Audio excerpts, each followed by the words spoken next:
تمہارے مدرسے میں علم منطق سیکھنے کے لیے آ رہا ہے۔ تو آپ کا چہرہ مبارک بھی ان کو دکھایا گیا۔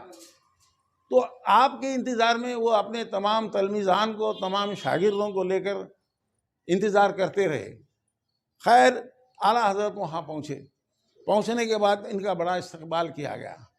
وہ 3 سال کا کورس تھا علم منطق کا، آپ وہاں زیر تعلیم رہے، علم منطق سیکھتے رہے۔ تو 6 مہینے گزر گئے تھے۔ 6 مہینے ہی میں آپ نے پورا کورس مکمل کر لیا تھا۔ یہ آپ کے استاد کو پتہ نہیں تھا۔ اچانک کیا ہو گیا کہ دوسرے جو شاگرد تھے، دوسرے جو علماء کرام وہاں علم منطق سیکھ رہے تھے، انہوں نے جا کر اپنے استاد سے کہا کہ سرکار، یہ جو کشمیر سے آئے ہیں پیر سید مقبول احمد شاہ قادری، یہ ان کی جو ہے یہ سارا علم حاصل کر چکے ہیں، یہ پورا کورس ان کو زبانی ہے، ان کی وسیع و بلیغ ان کی وضاحت ہے۔ تو استاد کے دل میں یہ شوق ہوا کہ میں کیوں نہ سنوں ان کی وضاحت اور ان کا انداز بیاں، ان کی تشریح تفصیلات میں کیوں نہ جانوں۔ اس لیے انہوں نے کیا کیا کہ بخار کا بہانہ بنایا اور دوسرے شاگردوں سے کہا کہ آج جا کر پیر سید مقبول احمد شاہ قادری کشمیری علیہ الرحمہ سے کہو کہ مجھے بخار ہے، آج کا درس وہ دیں۔ تو حضرت نے سن کر کہا، ارے میں بھی تو یہاں شاگرد ہوں، میں تو یہاں علم حاصل کرنے کے لیے آیا ہوں، میں آپ کو کیسے درس دے سکتا ہوں؟ تو میں استاد سے جا کر پوچھوں گا۔ تو انہوں نے کہا نہیں، استاد نے آپ کو ان سے ملنے کی اجازت نہیں دی ہے، بس انہوں نے آپ کو درس دینے کی اجازت دی ہے۔ تو اعلیٰ حضرت عظیم البرکت وہاں پر سارے اپنے دوسرے جو ہم جماعت علماء تھے ان سب کو بٹھا کر ایک درس دینے لگے۔ درس کی وضاحت اتنی بلند تھی، اتنی بلیغ تھی کہ استاد ایک کونے میں چھپ گئے تھے۔ ان کی وضاحت کو سننے کے لیے، ان کے درس کے دینے کا انداز دیکھنے کے لیے وہ مدرسے کے ایک کونے میں چھپ گئے تھے۔ یہاں تک کہ جب یہ درس دینے لگے تو استاد کو جوش آ گیا، وہ اپنے اس گوشہ نشینی جو انہوں نے کی تھی وہاں سے نکل کر آ کر ان کو بغل گیر ہو گئے۔ کہا کہ جاؤ، تمہارا علم منطق جو ہے مکمل ہو گیا، ساری دنیا میں تم مثل مہتاب مثل آفتاب چمکو گے۔ لے کر حضرت وہاں سے نکلے، کئی ریاستوں میں گھومتے گھومتے آخر 1930 کا معاملہ ہے۔ 1930 میں آپ ہانگل شریف آئے۔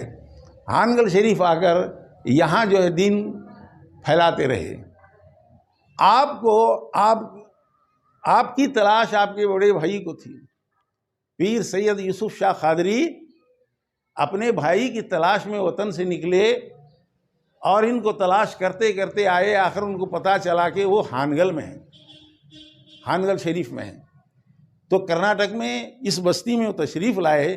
جیسے ہی آپ کو پتہ چلا کہ میرے بڑے بھائی مجھے لینے کے لیے آئے ہیں، تو انہوں نے سمجھا کہ اب میرا جو مشن ہے، میرا جو دین کو پھیلانے کا کام ہے، یہ کام ادھورا ہو جائے گا، میرے بھائی مجھے وطن لے جائیں گے۔ اس لیے آپ نے بھائی سے ملاقات نہیں کی۔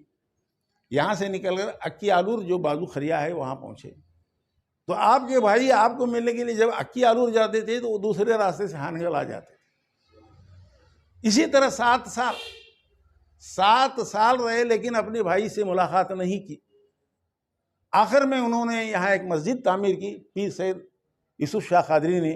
آج اس مسجد کو مسجد یوسفیہ کے نام سے اس لیے یاد کیا جاتا ہے کہ اس سے پہلے جو مسجد تھی اس مسجد کو ان کے بڑے بھائی نے تعمیر کروایا تھا، کوشش انہوں نے کی تھی، اس لیے اس کو مسجد یوسفیہ کہا جاتا ہے۔ تو اس درمیان میں مجھے ایک بات یاد آتی ہے، تو حضرت ابراہیم بن ادھم سارے اپنے آل اولاد کو چھوڑ کر، اپنی دولت کو، اپنی بادشاہت کو چھوڑ کر فقیری اختیار کی تھی، دین کی تبلیغ کے نہیں نکلے تھے۔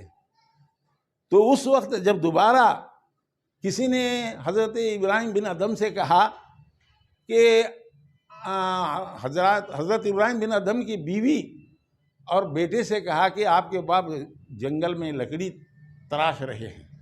تو یہ ملنے کے لیے وہاں پہنچے. جیسے ہی ان سے وہ ملے تو انہوں نے اللہ سے عرض کی، اے پروردگارا، میں دنیا کی محبت کو ٹھکرا کر تیری راہ میں نکلا تھا، میرے راستے میں تو یہ کیوں پھر رکاوٹ پیدا کر رہا ہے؟ یہ دنیا کی محبت میرے راستے میں کیوں لا رہا ہے؟ اتنا کہنا تھا کہ ان کا بیٹا مر گیا. یہ بات سن کر ان کی بیوی مر گئی. اسی طرح ہمارے اعلیٰ حضرت بھی اپنی بیوی کو، اپنی چھوٹی بچی کو وطن سے چھوڑ کر نکلے. چند ہی دن میں ان کی بیوی کا بھی انتقال ہو گیا، ان کی بچی کا بھی انتقال ہو گیا. اگر ان کی بیوی اور ان کی بچی زندہ رہتی تو کچھ نہ کچھ خیال وطن کی طرف ان کا ہوتا تھا.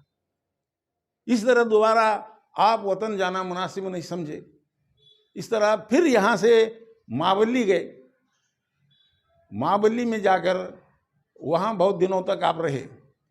پھر یہاں کے لوگوں نے کوشش کی کہ حضرت کو دوبارہ ہانگل لایا جائے، ہمارے شہر میں رکھا جائے حضرت کو.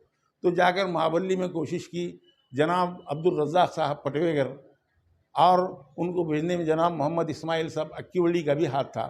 انہوں نے عبدالرزاق صاحب پٹویگر کو وہاں مابلی بھیجا. تو وہ وہاں جا کر کم سے کم 3 سے 4 مہینے بیٹھے رہے حضرت کو منوانے کے لیے. حضرت ہانگل چلیں گے، حضرت ہانگل چلیے. تو وہاں کے لوگ چھوڑنے کے لیے تیار نہیں تھے. آخر میں ان کا اصرار اور اتنے مہینے تک وہاں رہنے کے بعد حضرت راضی ہو گئے. وہ حضرت کو دوبارہ 1950 میں یہاں ہانگل لے آئے. 1950 میں اس کے حضرت یہاں دینی خدمات انجام دیتے رہے. ولی تھے. آپ سے بہت سارے کرامتیں ظاہر ہوئے ہیں. اور دوسری بات یہ ہے کہ یہاں آپ کو کوئی وہابی یا دوسرے عقیدے والا ملتا نہیں. یہ حضرت کی زندہ کرامت.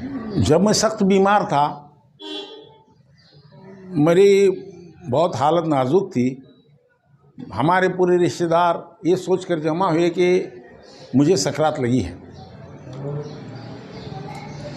تو اس روز پٹویگر ماسٹر بول کر ایک ریٹائرڈ ٹیچر تھے، ان کا انتقال ہوا تھا. ان کی نماز جنازہ پڑھنے کے لیے حضرت سید سادات کے میدان میں اعلیٰ حضرت آئے ہوئے تھے. وہاں میرے دونوں تایا کو دیکھ کر پوچھے کہ آپ دونوں کیوں آئے ہیں؟ تو انہوں نے کہا کہ جو لڑکا آپ کے دربار میں ناتخواں تھا، مولا علی گلشن، جو ہمیشہ آپ کے دربار میں ناتخواں تھا، وہ بیمار. ہاں مجھے پتہ ہے وہ بیمار ہے. نہیں، وہ اب آخری سانسیں گن رہا ہے. حضرت تو سکرات کی حالت میں ہے، اس لیے سارے رشتہ دار جمع ہوئے. تو حضرت نے ان کے جنازے کے سامنے میری زندگی کی دعا مانگی. تو 1.5 گھنٹے بعد مجھے ہوش آیا. میں ان کا کرم ہے کہ ان کی خدمان پاک میں آج کھڑا ہوں. یہ میرے سرکار کا کرم ہے. اعلیٰ حضرت کا وصال پاک جو ہے سفر کی 5 تاریخ کو صبح 7:20 پر ہوا. اسی نسبت سے آپ کا عرس منایا جاتا ہے. اس سفر کی 3, 4, 5 تاریخ کو، سفر کی 3 تاریخ کو آپ کا پرچم لہرایا جاتا ہے. قریب ایک گاؤں ہے پاڑا بول کر، وہاں سے جھنڈا آتا ہے اور بڑے شان و شوکت کے ساتھ میں رسم پرچم کشائی ہوتی ہے. دوسرے دن 4 تاریخ کو جو ہے علماء کرام کے بیانات، جو ہندوستان کے یا ہند و پاک کے علماء کرام بھی یہاں ہر سال تشریف لاتے ہیں، اور ساری رات جو ہے اچھا نورانی بیانات یہاں ہوتے ہیں، اور ساری رات لوگ جاگتے ہیں. لاکھوں کی تعداد میں پبلک آتی ہے، اور رات میں مزار غسل پاک ہوتا ہے. ٹھیک 5 صفر کی صبح 7:20 پر آپ کا خل شریف ہوتا ہے. آپ غلاف، آپ کے مزار اقدس پر غلاف چڑھائی جاتی ہے اور یہ رسم ادا ہوتا ہے.